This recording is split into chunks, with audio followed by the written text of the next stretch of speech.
mim. Na verdade, essa mensagem eu vou precisar dividi-la, né, em duas partes, porque eu quero tratar da segunda parte no outro dia, mas numa outra oportunidade a gente vai estar compartilhando outro aspecto dessa mensagem. Deus vem falando comigo ao longo desse ano, não sei se você tem percebido isso, mas Deus tem falado comigo sobre o desenvolvimento da fé cristã, o sacerdócio cristão. Falei muito sobre isso no início do ano, porque nós estamos vendo na nossa nação muitos maus testemunhos, muitos exemplos ruins, negativos no meio evangélico.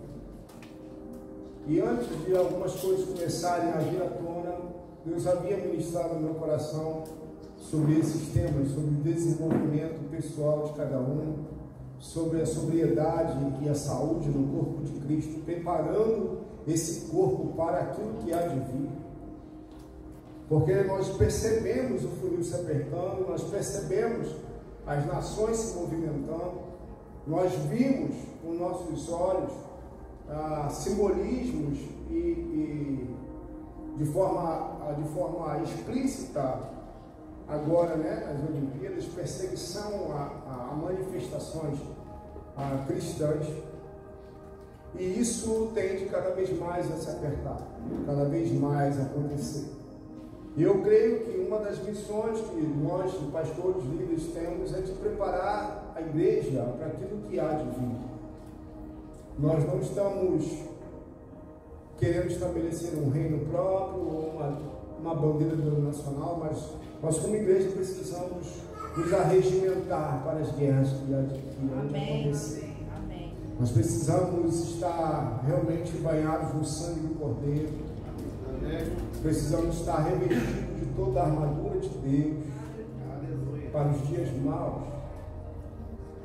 E o que nos torna sensíveis a isso, ou nos leva a entender, enxergar algumas coisas, é aquilo que já passou, aquilo que já aconteceu, aquilo que já é considerado passado, ou seja, o segundo passado já é passado, não volta mais.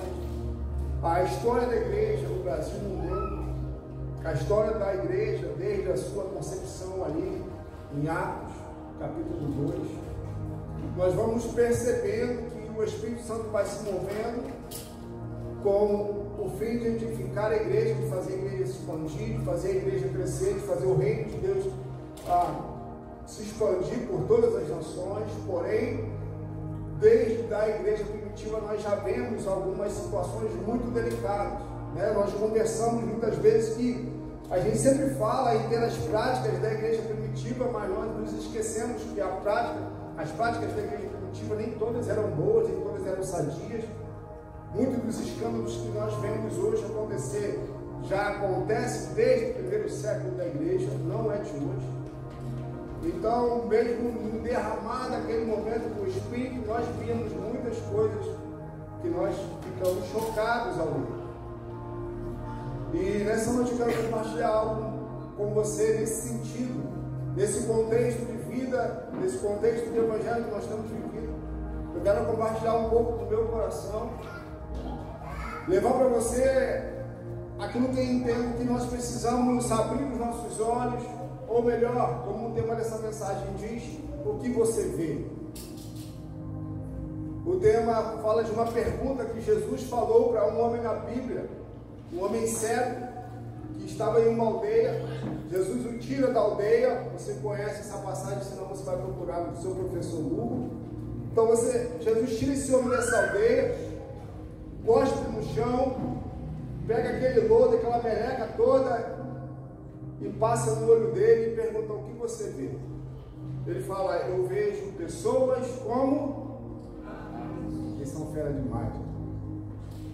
Pergunto eu a você: as pessoas mudaram a sua forma naquele momento? O que levou esse homem a enxergar pessoas como árvores? Responda para mim. A visão estava turva. Existia uma realidade diante dele que ele não conseguia discernir. Por quê? Porque a visão dele estava distorcida da realidade. Então, qualquer realidade que se apresentasse para ele naquele momento, em que ele não havia sido curado plenamente, depois Jesus ora por ele novamente, ele fica curado. Então, qualquer realidade que se apresentasse para ele, com os olhos daquele jeito, com a visão daquele jeito, ele iria enxergar uma realidade distorcida. Então, muitas vezes nós vemos uma realidade que está diante dos nossos olhos, mas ela está diretamente influenciada pela nossa capacidade de discernir o que está diante de nós. E muitas vezes nós vamos para a Bíblia e podemos interpretar a Bíblia de acordo com a ferida que nós temos, de acordo com a cegueira que nós temos, de acordo com a realidade ao qual nós fomos criados. E isso está cheio por aí. Pessoas pegando textos e aplicando a sua realidade de vida, como se o contexto não fosse necessário. Mas nós precisamos olhar a Bíblia como um todo e não como uma parte só. Entendemos que a Bíblia fala do coração de Deus. Aqui é a vontade de Deus explícita para cada um de nós. Amém ou não? Amém, pastor. E nós então precisamos enxergar isso de forma plena e completa. Porém, enquanto nós não formos curados, enquanto nossa visão não for corrigida, é possível que a gente enxergue uma realidade, mas esteja totalmente fora daquilo que Deus propõe para nós. E nesse dia dos pais, eu quero falar para pais e filhos, sejam naturais, sejam espirituais, porque muitas vezes nós vemos situações tristes no reino, no meio evangélico, no contexto de pais e filhos espirituais, paternidade espiritual, mentoria, seja o que for, nós vemos discrepâncias, abusos, situações tristes, porque na vida familiar a coisa também está desajustada, a visão também está distorcida da realidade. E nós, pais, nós precisamos ter a visão correta, a visão ajustada, a visão curada, para que possamos levar essa visão curada aos nossos filhos, e aí sim o reino de Deus crescer de forma saudável, assim como a nossa família, em nome de Jesus. Não quero aqui de forma alguma falar que eu estou pronto, que eu sou o cara, de forma alguma, mas falar que eu estou em busca disso, né? Debaixo da nossa humanidade falível, caída desde Adão, porém ressuscitada em Cristo Jesus, nós podemos nos santificar, nós podemos nos aperfeiçoar nele, nós podemos refletir a imagem dele. E como o Paulo falou, sermos imitadores, né? Como Paulo assim de Cristo. Então, queridos, em nome de Jesus, abre o teu coração nessa noite, para que a nossa visão possa ser aperfeiçoada em nome de Jesus. Amém? Vamos abrir a Bíblia lá em Lucas, capítulo 11. Perdão, capítulo 15, verso 11. Pessoal da mesa, por favor, né? Façam sinais aí se estiver falando muito, o microfone muito abaixo. Vou comprar um microfone de lapela logo, né? Resolver esse problema. Amém. Glória. Foi Marcelo que deu esse amigo dele. Conheço a voz das minhas ovelhas.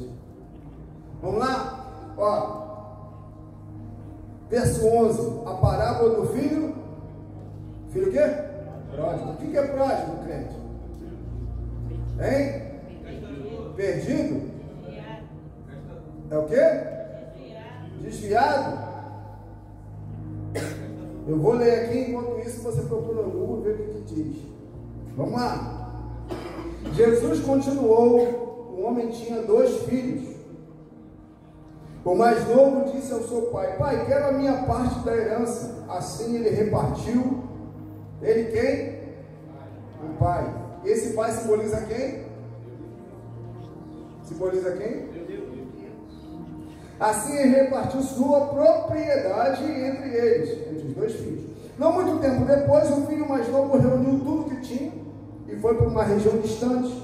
E lá desperdiçou os seus bens vivendo irresponsavelmente. Achou o que significa pródigo aí? Gastador, esbanjador, desperdiçador. É isso que esse filho fez, não é isso? O filho, esbanjador, gastador, gastou tudo. Depois de ter gasto tudo, houve uma grande fome em toda aquela região e ele começou a passar necessidade. Por isso foi empregar-se com um cidadão daquela região que o mandou para o seu campo a fim de cuidar de porcos. Ele desejava encher o estômago com as vagens de alfarrobeira que os porcos comiam, mas ninguém lhe dava nada. Caindo em si, ele disse: quantos empregados de meu pai têm comida de sobra e eu aqui morrendo de fome? Eu me porei a caminho e voltarei para meu pai e lhe direi: pai, pequei contra o céu e contra ti, não sou mais digno de ser chamado teu filho, trata-me como um dos teus empregados. A seguir levantou-se e foi para o seu pai. Estando ainda longe, seu pai o viu, cheio de compaixão, correu para o seu filho, o abraçou e o beijou. O filho lhe disse: pai, pequei contra o céu e contra ti, não sou mais digno de ser chamado teu filho. Mas o pai disse aos seus servos: depressa, tragam melhor roupa e vistam nele, coloquem um anel em seu dedo e calçados em seus pés, tragam um novilho gordo e matem-no. Vamos fazer uma festa e alegrar-nos, pois este meu filho estava morto e voltou à vida, estava perdido e foi achado. E começaram a festejar o seu regresso. Enquanto isso, o filho mais velho estava no campo. Quando se aproximou da casa, ouviu a música e a dança. Então chamou um dos servos e perguntou-lhe o que estava acontecendo. Este lhe respondeu: seu irmão voltou, seu pai matou um novilho gordo, porque o recebeu de volta são e salvo. O filho mais velho encheu-se de ira e não quis entrar. Então seu pai saiu e insistiu com ele. Mas ele respondeu ao seu pai: olha, todos esses anos tenho trabalhado como um escravo ao teu serviço e nunca desobedeci as tuas ordens. Mas tu nunca me deste nem um cabrito para festejar com os meus amigos. Mas quando volta para casa esse teu filho, que esbanjou os seus bens com as prostitutas, matas um novilho gordo para ele? Disse o pai: meu filho, você está sempre comigo e tudo que eu tenho é seu. Mas nós tínhamos que celebrar a volta desse seu irmão e alegrar-nos, porque ele estava morto e voltou à vida, estava perdido e foi achado. Aleluia. Amém. Glória a Deus. A palavra de Deus é tremenda. Então vamos lá. Vamos pensar o seguinte: aqui Jesus está contando uma parábola, um conto, e ele vai falar que existia um pai que tinha dois filhos. Como vocês bem falaram, esse pai, ali no caso, simboliza quem? Deus. Quem? Deus. E os dois filhos. Vamos ver. A Bíblia vai falar que o filho mais novo pede a herança do pai, não é isso? Ou seja, o primeiro ponto que a gente precisa tratar aqui sobre o filho mais novo: alguma coisa aconteceu, porque ninguém chega a desejar que o pai morra e receba herança antes do tempo. Ninguém toma essa decisão de sair da casa do pai de uma hora para outra. Concorda comigo ou não? Nós pais sabemos, ou deveríamos saber e pensar que nossos filhos não tomam decisões normalmente a troco do nada. Isso é uma rara exceção. Normalmente os filhos dão sinais de que alguma coisa não está legal. Porém, a Bíblia não relata esse período desse filho. Só relata que ele um dia chega para o pai e pede a sua parte da herança. E esse filho, o que ele está fazendo quando ele leva isso ao pai? Ele está falando: pai, você para mim a partir de hoje está morto. Correto? Ou seja, ele matou o pai antes do tempo. E se formos perceber, o pai reparte a sua herança. Pensa comigo o seguinte: se esse pai simboliza Deus, a casa do pai era o quê? Simboliza o quê? O reino de Deus simboliza o quê? A igreja. Está claro ou não? Beleza? Os bens que o pai deu para esse filho, os bens que o pai deu, vamos lembrar, não são bens que ele conquistou lá no mundo, não foi o diabo que deu, não foi mediante pacto, não foi mediante trabalho, não foi mediante alguma coisa mundana. Os bens que o pai deu foi concernente o quê? Dentro da casa do pai. Os bens eram santos, a herança era santa. Está acompanhando aí, querido? Eram coisas muito preciosas que o pai normalmente concederia ao filho, mas ele pega tudo isso que é santo, tudo isso que o pai tem ou conquistou ao longo de uma jornada, vamos dizer assim, o pai concede a ele, e ele gasta tudo que é santo com o profano. Todo o bem que esse jovem levou é decorrente de um ambiente santo. É algo concedido diante da santidade, da pureza que o pai possui, que o pai conduz seus negócios, sua vida, seu reino. E o filho então decide pegar os benefícios e a herança do reino e desperdiçar tudo no profano. A cabeça dá um nó nessa parte. E a gente poderia falar assim, cara, como é possível? Vamos supor, nós prosperamos, crescemos, avançamos em todas as áreas da nossa vida. E recebemos isso de quem? Então um dia a gente decide, Deus, para mim isso está morto. Não quero mais saber de ti. E quero gastar tudo aquilo que o Senhor me deu lá fora. A gente lê a Bíblia, às vezes não percebe algumas coisas, né? Mas graças a Deus pelo Espírito Santo, Ele nos revela a profundidade da sua palavra. Então esse jovem, a Bíblia conta que ele vai gastar tudo, perde tudo, mas detalhe, ele não fez nada por merecer essa herança. Ele só recebeu essa herança porque ele era filho de alguém. Alguma semelhança é mera coincidência.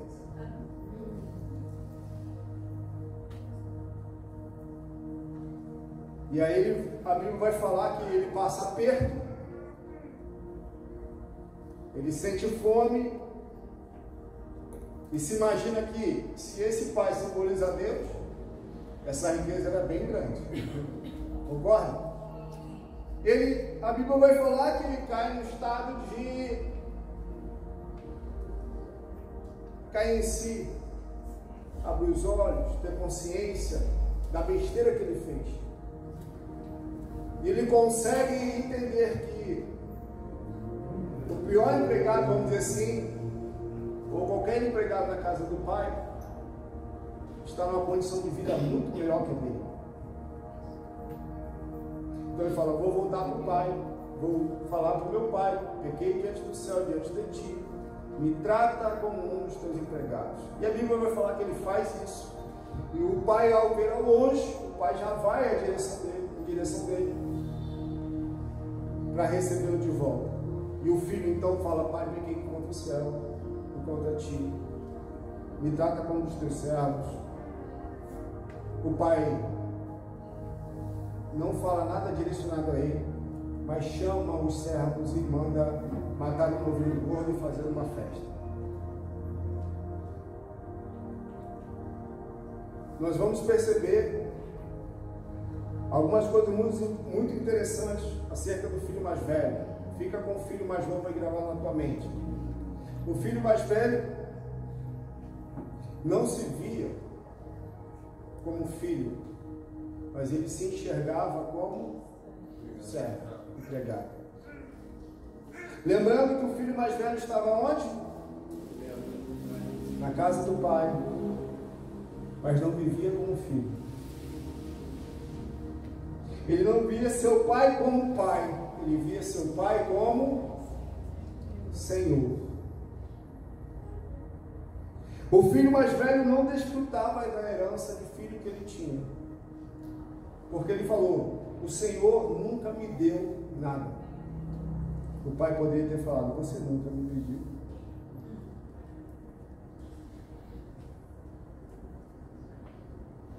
O filho mais velho não conhecia o coração do pai, porque quando o filho mais novo volta, ele fala: esse teu filho. Para pensar, querido, a casa do pai hoje simboliza o quê? Simbolicamente, a gente vai pensar a igreja, não necessariamente as quatro paredes, mas a comunhão dos santos, amém? Amém. Amém ou não? Amém. O filho, a Bíblia vai falar que quando ele vê a festa onde? Na comunhão dos santos, o que ele faz? Ele entra? Não, ele ficou lá de fora, ele não quer entrar.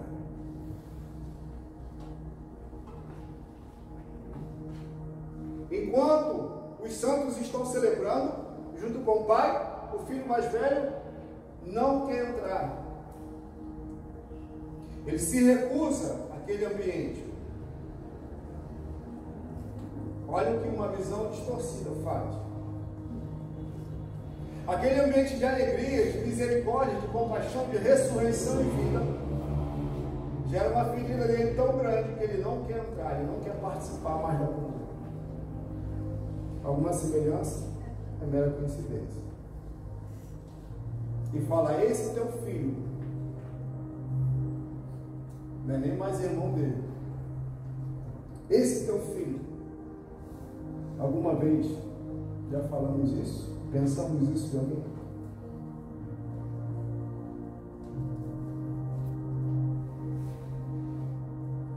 E aí nós vamos agora passar para o Filho perfeito. Quem é ele? Jesus. Vamos ver como é que era a visão, a atitude do coração de Jesus?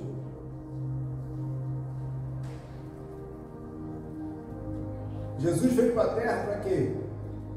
Enviado por quem, perdão? Pelo Pai. Ele veio para cá fazer o quê? Cumprir o propósito do Pai. A alegria de Jesus estava em agradar o Pai. E isso é tão lindo porque Jesus era filho, mas a Bíblia vai falar que ele decidiu descer, assumir a forma de alguém. Quem é que a Bíblia fala que Jesus assumiu a forma? Servo. Ou seja, Jesus desceu. Lembra do filho mais velho? Se via como servo. Jesus assume a forma de servo. Para quê? Para cumprir aquilo que o Pai falou para ele fazer. E aí a Bíblia vai falar em Colossenses que não usurpou ser igual a Deus, mas mesmo sendo Deus, assumiu a forma de servo, pelo que Deus lhe deu o nome que está acima de todo nome, para que ao nome de Jesus todo joelho se dobre, no céu, na terra e debaixo da terra, toda a língua confessa que Jesus Cristo é o Senhor. Amém, pastor. A glória do Pai estava onde? No Filho. O Filho revelou o Pai à terra. E um dia, a Bíblia vai falar que sobre o nome de Jesus, sobre o governo de Jesus, sobre a autoridade desse que se humilhou, que assumiu a forma de servo, que decidiu ir para a cruz por mim e por você, a Bíblia vai falar que diante desse nome, não é o nome de Deus Pai, é o nome de Jesus.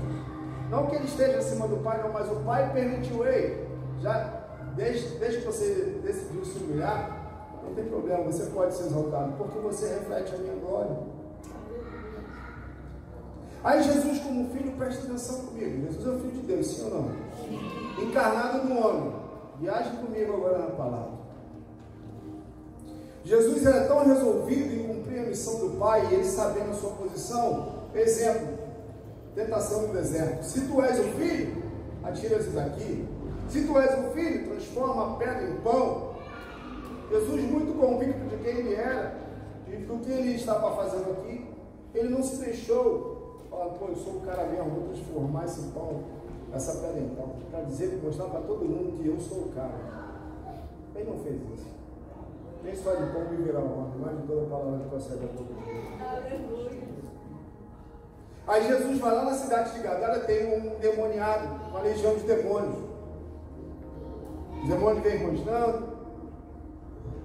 Jesus expulsa os demônios daquele homem. E aquele homem, depois de liberto, fala o quê? Senhor, deixa eu te seguir. Jesus fala, não, volta para a tua casa. Fala com os seus. Depois Jesus vai estar com o jovem rico. Jesus fala para ele, ei, vende tudo e depois vem aí, me segue. Mas o jovem rico prefere as riquezas a Jesus. Aí Jesus fica chorando, reclama com o pai, porque, poxa, pai, eu vim aqui para morrer por esse povo, eu vim aqui no teu nome. Jesus fica assim lamentando, porque alguém não quis segui-lo. Jesus segue seu caminho. Jesus estava muito resolvido quem ele era, como filho sadio que tinha uma visão curada. Jesus cura 10 leprosos, quantos voltam? Jesus fica jogando na cara dele, cambate ingrato, vai todo mundo para o inferno. Mas talvez a gente faria isso. A visão de Jesus era completamente curada e sarada, e sabia o que ele podia e o que ele não podia. Então ele é o filho perfeito. Jesus era resolvido consigo mesmo como um homem. Ei, Jesus desce da cruz e a gente vai crer em você. Para quê? Eu fico imaginando, querido, não sei você, mas eu fico imaginando, você pai, quantos pais nós temos aqui? Você já viu seu filho brigar alguma vez? Essa geração quase não briga, né? Minha geração brigava todo dia. Mas eu só briguei 5 vezes na minha vida, tá maravilhoso. Pai, mãe, se você já viu alguém falar do seu filho, né? Agredir seu filho, o que ele espera de você? O Adão e a Eva surgem nesse mundo. Você imagina Deus olhando para o povo, batendo em Jesus? Você imagina o coração de Deus? O que o pai precisou suportar? Falar assim, pô, vem meu filho, essa turma está sapecando ele embaixo.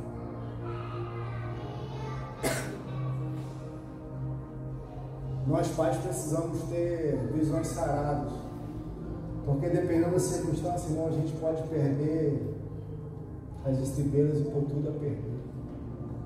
Jesus falou, ei, se eu pedir seu pai, enviarei miríade de anjos, uma legião de anjos agora. Quando nós temos consciência do nosso propósito como pais e como filhos, sejam naturais ou espirituais, quando nós temos as nossas visões saradas, nós podemos entender que estamos nessa terra para cumprimento de um propósito eterno. Amém.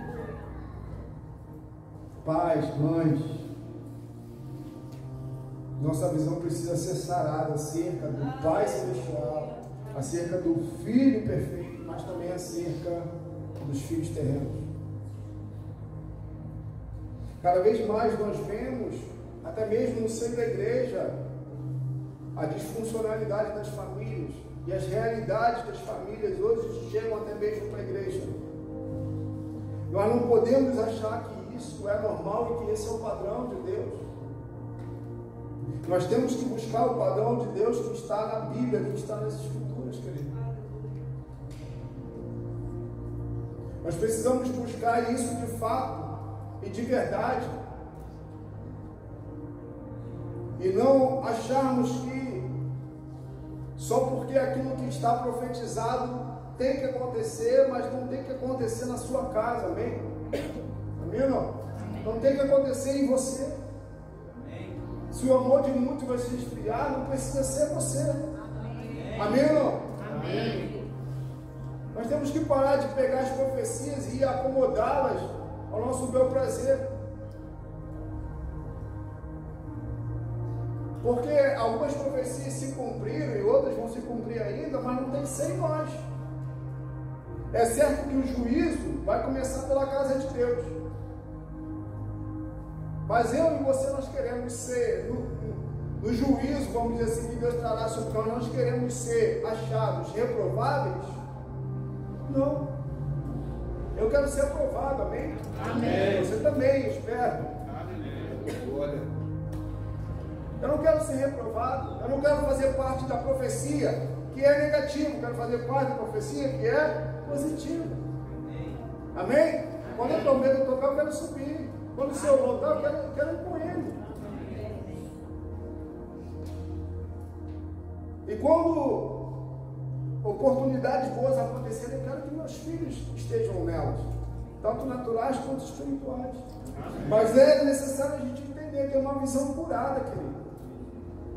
Ter uma visão curada. Porque tanto o filho mais novo quanto o mais velho estavam completamente fora daquilo que o seu pai propunha como estilo de vida. Eles estavam na casa do pai. Isso simboliza que a casa do pai tem muito filho que está com a visão completamente distorcida, não conhece o coração do pai, não conhece nada acerca do coração do pai. Se enxerga como servo, enxerga o reino como trabalho. Quando o filho volta, quando alguém se converte, a Bíblia vai falar que é mais alegria no céu por um pecador que se converte do que 99 que não precisa de arrependimento. Vamos tentar nos lembrar de fato qual é a nossa celebração quando uma pessoa se converte. O céu está como? Nós precisamos aprender a celebrar, igreja. Amém. Amém, pastor. Amém. Celebrar de fato as boas notícias, celebrar aquilo que é conquista, celebrar aquilo que realmente tem peso eterno. Aleluia. Quantos choram aqui quando o Brasil ganha uma medalha? Eu choro. Toco o hino, eu choro. E quando o pecador se arrepende, irmão? E quando uma família se arrepende? Nós precisamos conhecer mais o coração do nosso Pai. Amém. Isso é estarrecedor. 2 filhos que não conheciam o coração do Pai. Então, quando a nossa visão de filho é curada, porque a alegria de Jesus era o quê? Alegrar o Pai. Por que Jesus se alegrava? O nome do Pai ser glorificado. Jesus não falava: ei, eu fiz milagre, ei Maurício, eu te curei, agora você tem que andar comigo. Jesus não fazia isso. Agora você tem que me honrar. Pergunto a você, querido.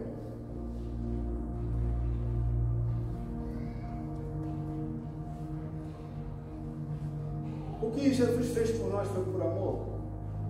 Sim ou não? Sim. Jesus, todo dia, quando você acorda, ele fica aí, você tem que me honrar hoje. Você tem que me adorar hoje. Você tem que orar hoje. Você tem que fazer isso hoje. Jesus faz isso com você?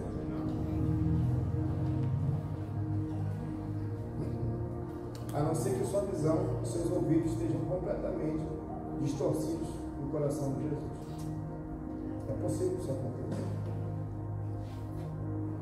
Deus não cobra adoração de ninguém. Deus não cobra amor de ninguém, porque o amor cobrado não é um amor verdadeiro. Nosso amor precisa ser voluntário. Nosso serviço ao seu reino precisa ser voluntário. Nós precisamos do rosto de Jesus nos nossos olhos. Aleluia. Para que a gente enxergue de fato qual é a nossa missão como Pai, como filhos nessa terra, seja natural, seja espiritual. Deus não exige, querido, honra, glória. Acabamos de passar por um momento de louvor, é isso? De adoração, declaramos digno, eternamente digno. Não vou cantar, só estou citando. Ele é digno, amém, de toda a honra, glória e louvor. Se o nosso Pai, é claro que um dia, diante da oportunidade da redenção, Ele vai voltar, vai enviar seu Filho para voltar a essa terra. E ali vai ser o checkmate. Porém, Ele não fica cobrando. Nós temos criado nossos filhos para quê, querido? Nós conseguimos dimensionar o que esse pai fez de entregar a herança para o seu filho? Você consegue, irmão, conceber isso? Ser considerado como morto? E não somente isso, todo o teu trabalho, o trabalho da tua vida, você entregar na mão de um filho, você consegue conceber isso como pai? Quantos de nós iríamos falar, você não vai? Mas o filho já tinha decidido, eu vou.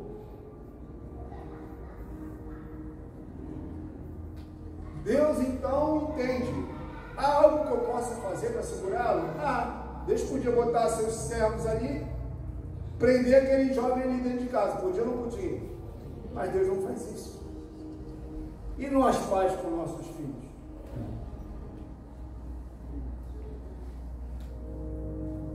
Deus dá espaço para a gente errar e enxergar que a gente precisa dele. Porque às vezes a gente se acha muito autossuficiente, não é verdade? E nós, pais, deixamos nossos filhos errar?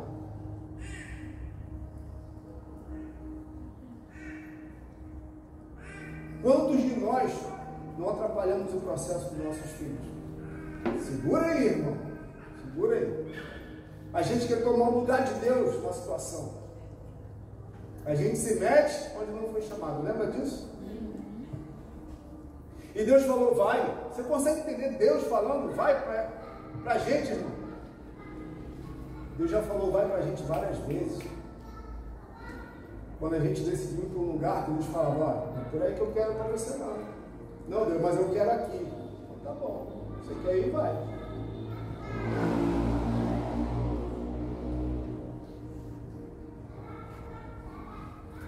Nossa visão precisa ser curada e ajustada. Em nome de Jesus. Para que a gente não atrapalhe o processo de Deus na vida dos nossos filhos. É duro, irmão? É. Mas quantas vezes a gente já interferiu e lá na frente deu ruim? Quantas vezes a gente se meteu onde não foi chamado e lá na frente não foi certo? Quantos gostam de ouvir crianças chorando? Levanta a mão. Aí quando a criança está chorando, qualquer semelhança é mera coincidência, tá, irmão? Está chorando a criança? Toma. Toma o celular. Porque dá trabalho criar filho, dá ou não dá? Sim ou não? Sim. E Deus, quando libera esse filho, Deus é paciente para esperar o momento certo. E nós, pais, somos?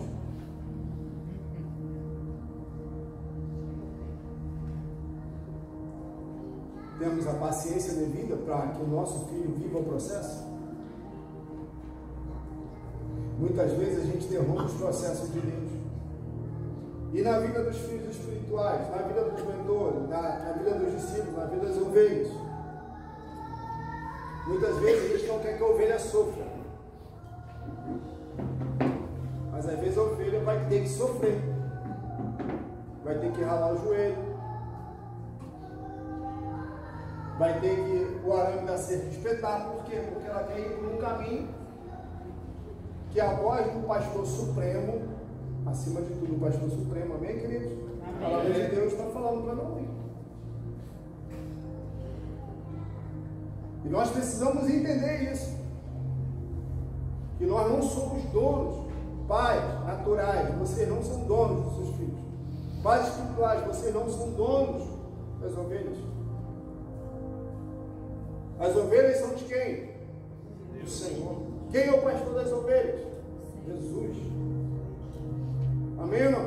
Amém. Mas nós não somos donos dos nossos filhos. Nós precisamos preparar nossos filhos para eles aprenderem a serem independentes. Não, pastor, independência não é por aí não. De uma independência sadia.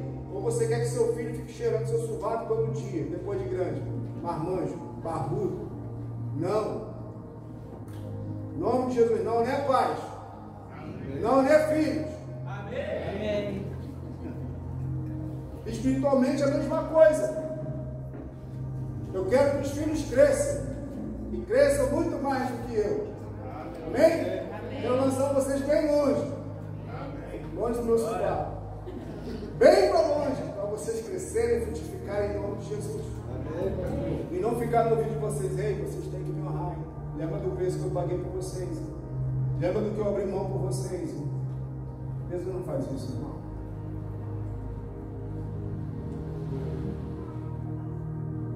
Nós vivemos num tempo onde nós vemos os pais cobrando dos filhos.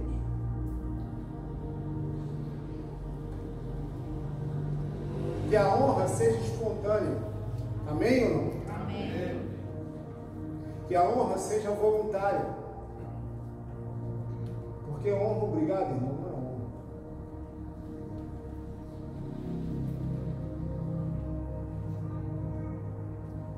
Isso tem mexido tanto comigo. Porque eu tenho visto tantos pais, tanto naturais quanto espirituais, doentes, porque estão fazendo a questão de cobrar dos filhos aquilo que deveria ser feito, que foi feito por amor, está sendo cobrado. Se foi por amor, não tem que cobrar. Tem que cobrar, irmão? Não, foi por amor, não foi? Jesus fez algo com o jovem rico por obrigação, somente? Existe responsabilidade? Sim. Existe obrigação? Sim.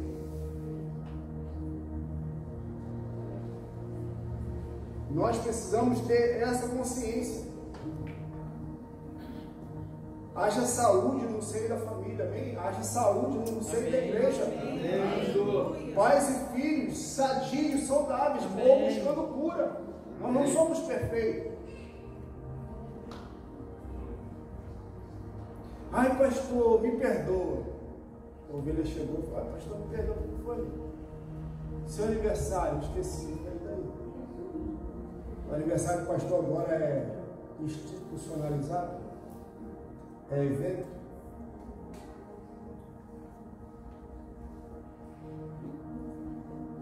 Se eu parar para pensar que a igreja, que os irmãos devem me honrar no dia do meu aniversário,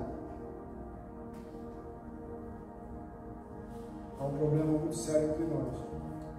Deixamos de ser uma igreja de relacionamento para ser uma igreja de evento. Todos me entenderam? Amém, pastor. Não é você esquecer do meu aniversário e me dar um presente que você vai estar me honrando. Você pode dar o presente e falar mal de mim. E já é bom de fazer isso. Deu para entender? Não é direta para esquecer do meu aniversário, tá? Está muito tranquilo, está muito resolvido. Não tem problema.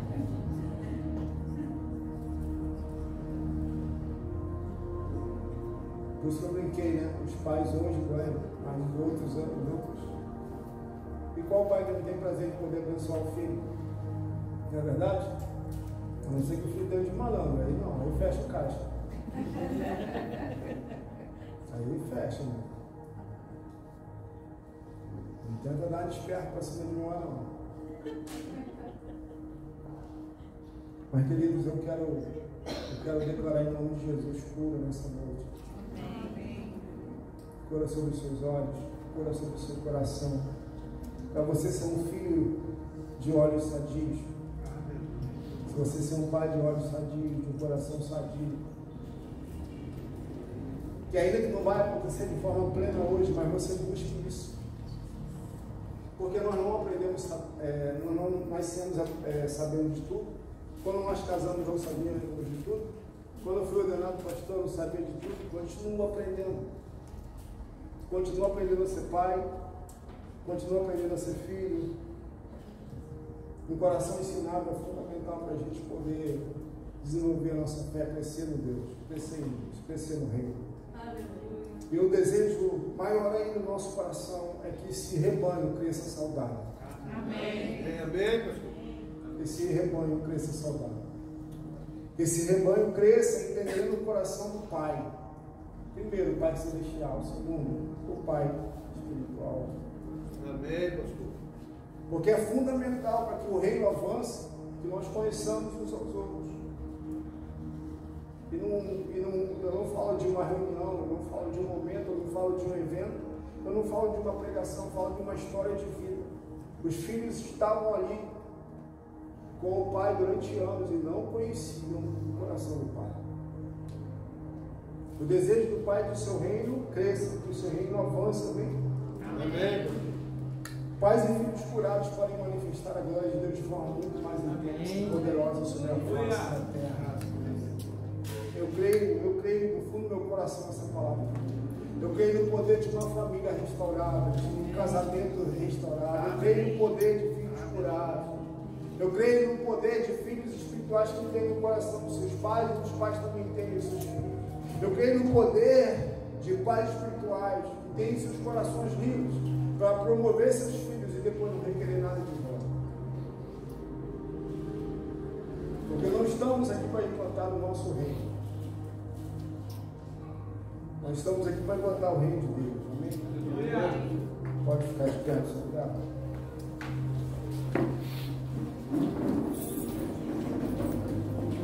Feche os olhos. Oremos. Oremos.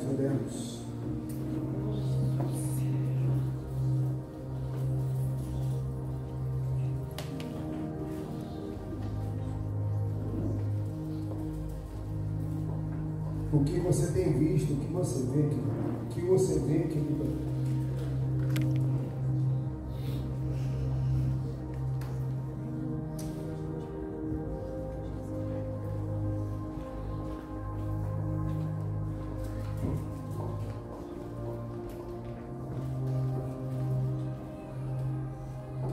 Se de alguma forma você reconhece que a tua visão estava distorcida, se o Espírito falou no teu coração, se você quiser sair do seu lugar, queremos orar com você.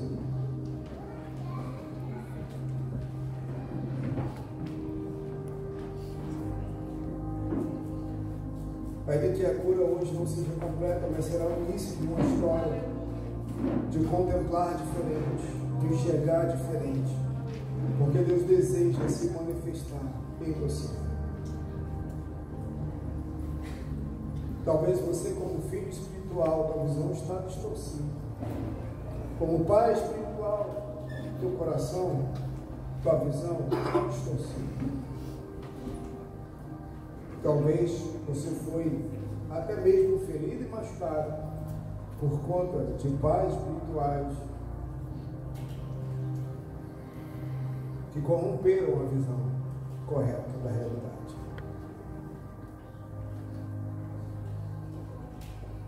E nós queremos, em nome de Jesus, profetizar sobre você, declarar cura sobre você. O Espírito Santo está nesse lugar para curar, para tirar toda a visão distorcida de uma realidade que está diante dos teus olhos. Todo padrão distorcido. Espírito Santo, Espírito Santo, Espírito Santo. Em nome de Jesus. Você que está aí nas cadeiras, de alguma forma, você não entende que é com você esse momento, mas tem sua mão para cá. Porque nós somos um corpo, nós não estamos aqui para tratar de algo humano, nem algo psicológico, mas cremos no poder de Deus. Nós cremos no poder da palavra, que traz luz, que traz clareza. E que a palavra verdadeira, o evangelho verdadeiro, possa de fato ser revelado em seus corações sobre essas visões.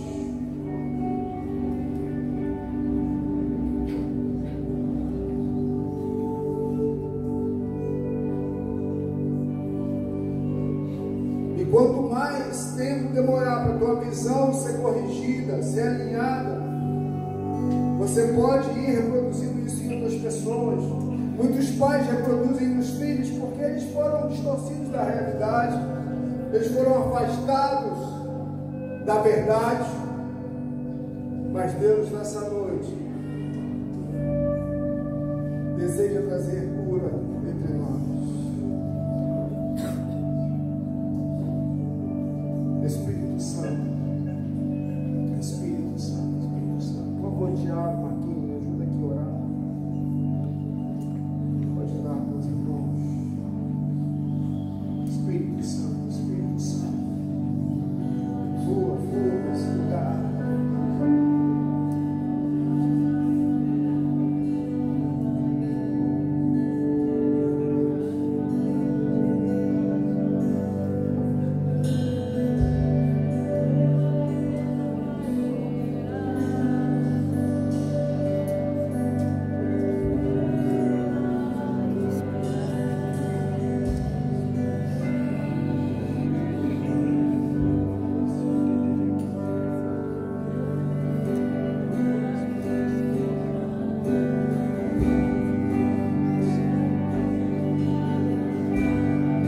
Talvez você, como pai espiritual, já ouviu muita coisa do seu filho.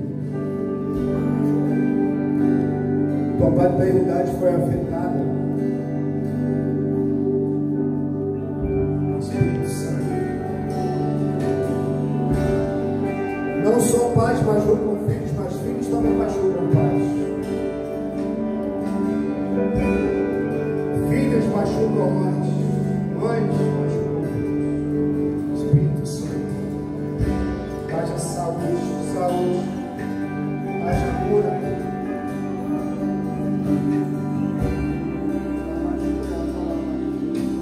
Como aquele cego, Senhor, que foi curado,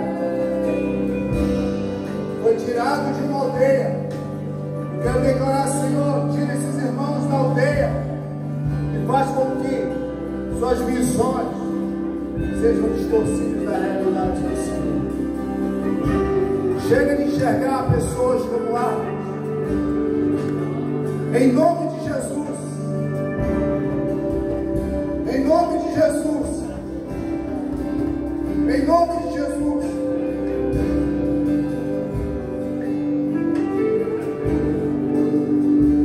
O diabo não vai poder mais segurar vocês, limitar a ação de Deus. Ferida.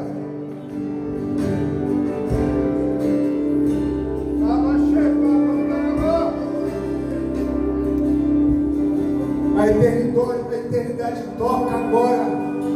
Toca agora os seus olhos. Toca a sua vida. Toca a sua mente.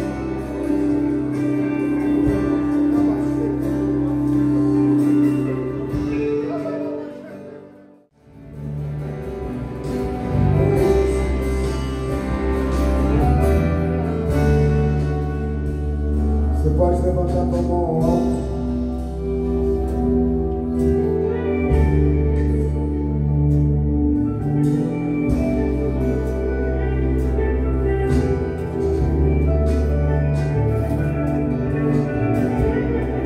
Que a paternidade seja restaurada a partir de hoje.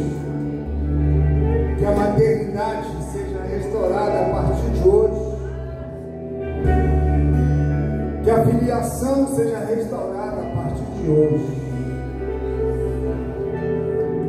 Pais e mães, filhos e filhas, sarados, levando cura aos feridos. Eis que o Espírito do Senhor Deus está sobre ti, e Ele te ungiu para pregar boas novas aos quebrantados, te enviou para curar os enfermos, a salvar os cativos, a pôr em liberdade aqueles que estão presos,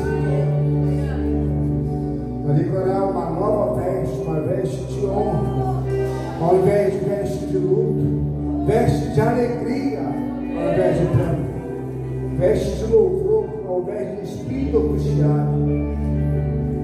Deus te levanta como ventre sarado, mulher, para ser mãe, para gerar filhos e filhas.